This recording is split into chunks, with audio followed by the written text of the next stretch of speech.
This goes out on Friday the 25th of June. I want to share a few thoughts with you about Palestine and Israel. I spoke to Ahmed Yusuf, the head of the House of Wisdom in Gaza. House of Wisdom is a think tank, I guess you'd say, associated with Hamas. It's independent of Hamas, and yet much of its work inevitably is Hamas-related. He said that the forthcoming Hamas prisoner swap would not include Marwan Barghouti because Israel would not agree. Hamas is preparing to betray the Palestinian people for the second time running. They did this once before over the release of Gilad Shalit and the prisoner swap on that occasion. May God forgive them for what they are about to do. This is the same organization that refuses to speak to Israelis because that would be part of normalization. This grave step backwards is contrary to the norms of Islam and of wisdom. Even the Prophet Muhammad spoke to his enemies. The internationally approved fiction that the Palestine Liberation Organization, the PLO, is the representative of the Palestinians has long been a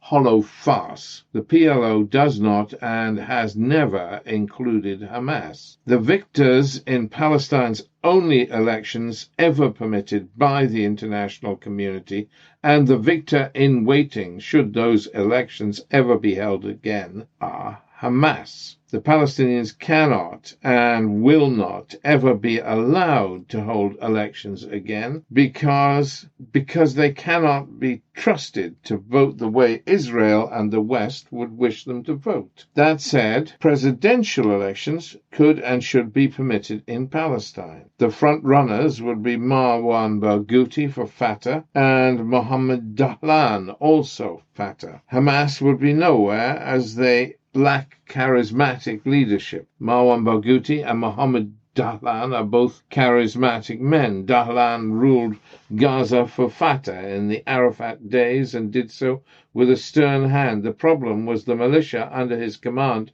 who were often ruthless and intimidating. But times pass and old sins are forgotten, and Gazans would be glad to have him back, if only because they believe he could deliver peace with Israel, which is what most of them crave. Marwan Barghouti, on the other hand, is a Palestinian hero, a cause célèbre. Marwan earned his popularity because in the early days he distributed the money to the families of the prisoners from the Palestine Fund, into which all Palestinians in the diaspora, almost without exception, would tithe their income. He became a man of the people who would march with the people in the funerals of those killed for whatever reason by Israel's soldiers, something other Fatah leaders were unable or unwilling to do. His arrest and imprisonment on 8 counts of murder in a trial that many would regard as suspect further enhanced his aura. Were Israel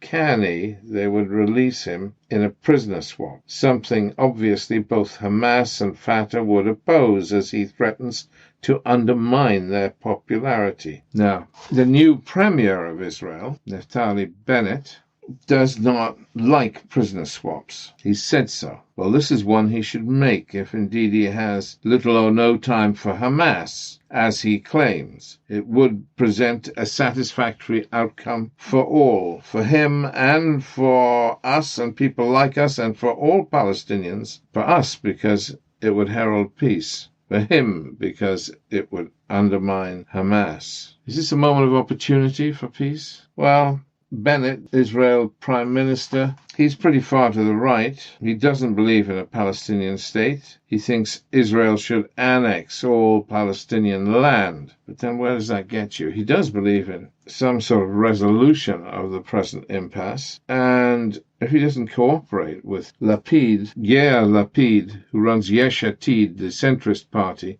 which has the 17-seat bloc, the largest bloc in the coalition that now rules Israel. If he doesn't cooperate with Lapid, he loses his premiership because the coalition fails. And Lapid is a strong believer in a two-state solution, or at least He's proved a pragmatist. He's a proponent of a Palestinian state. He will take over from Naftali Bennett in 2 years' time if the coalition lasts that long. Of course, the average length of time for an Israel government has been 3 years survival time and far less in recent months. But it's an opportunity to start building a peace process, moving in that direction. And the US president has shown an inclination to support peace. He has, after all, opened the US government offices, the kind of consulate they have in East Jerusalem for the first time in, 40 years? The peace should be able to rein in Bennett's far-right tendencies. And after all, it's worth noting that the new government includes RAM, the United Arab List.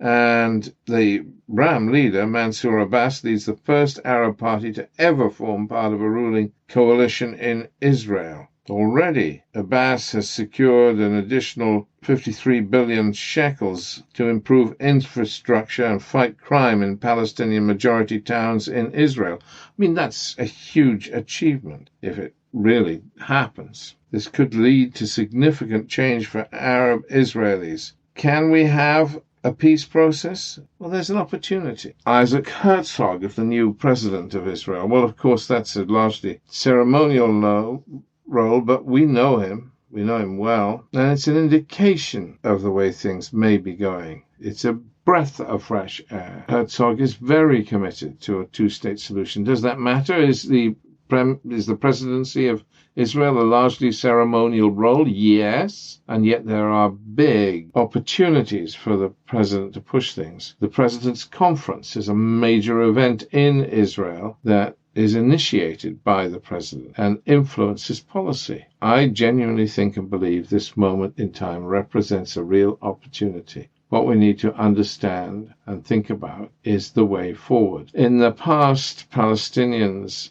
have failed to grasp the peace because they wanted a mere 3% of land swaps, where Israel wanted 6% of land swaps. So, Palestinians wanted 3% of Palestinian land swapped. Israel wanted 6% of the land swapped. And the land they would give Palestine in return included the corridor between Gaza and the West Bank, which they did not they wanted included in the land swap and not included in the land over which they surrendered sovereignty. This kind of little nitpicking nonsense has held things up in the old days, of those great peace negotiations between Israel and Palestine. It's a great swap that is needed, and Palestinians have to knuckle down and face it and get on with life because they need a Palestinian state. The world needs a Palestinian state. Israel needs a Palestinian state.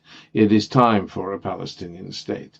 Now, if you don't get all you want, so be it. Que sera, sera. Get something. Now is the opportunity to go back to the negotiating table and get a peace deal. The alternative is that Palestinians lose the Jordan Valley in a peace that is dictated by Israel, because Israel will never take on a one-state solution. It must be a two-state solution for Israel, and that means that Israel will ultimately one day impose a Palestinian state on the Palestinians, and that day may be coming rather closer than most Palestinians suspect. The status quo is an unhappy one for Israel, an unhappy one for Palestine, and more people are coming to realize that. Peace now used to be and is a slogan, but peace now is what we need. Thank you.